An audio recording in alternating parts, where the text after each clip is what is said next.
parallel staffing, you said the establishment of new centres would give rise to disruption and overlapping staffing needs in a transition period. Yes. Yet the Secretary-General of the Department, Maurice Mullen, on the 27th of November last said that there would be no parallel staffing in the context of new centres. Is that not a contradiction? How can you say that it would have overlapping, right, which means that we have to have staff in two locations, and he's saying that there will be no overlapping? How can you have both? Clearly, Senator, you can't. We can't. Fair, no, that's fine. No, that's grand. Thanks. You asked the question. You made a big play. Senator, sorry. No, sorry. We have to. Mr. Fearon has to answer that now. Yeah. Thank you, Chairman. The position clearly, I mean, trying to work through a situation that we're in, different parameters are changing all the time.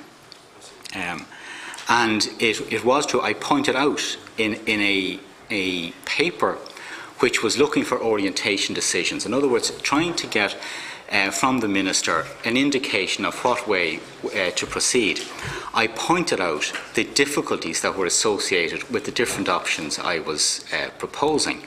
One of those unquestionably was that in order to do a shift, given the sort of the rules that apply in relation to decentralisation and other moves, and where all moves have to be voluntary, moving something that involves very sensitive processes like the marine emergency radio centres, I could not then see, nor indeed can I see today, how you could do that without overlapping staffing results.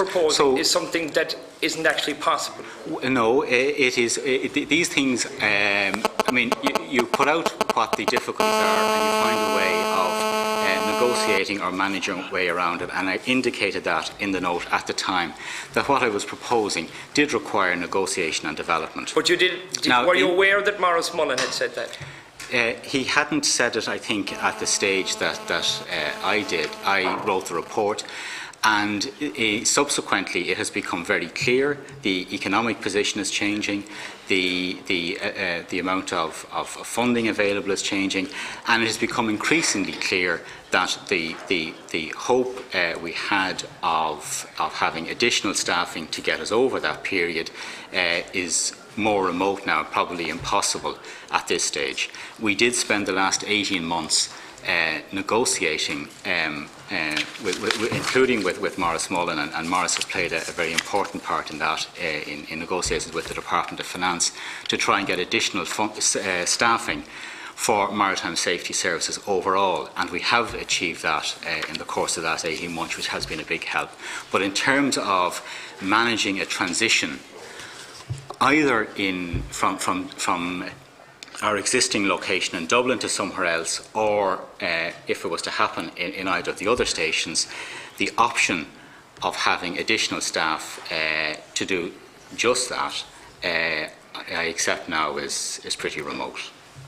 So how can it actually work if we're not allowed overlapping staff and there can be parallel recruiting? Are we not at a logjam that it's not possible to do what you're talking about? Well, I mean, my job is to find a way around these sort of difficulties, and if that was the position that I was presented with, I would have to find some solution, some way around it. Would that put lives at risk if you have gaps in the system with staff?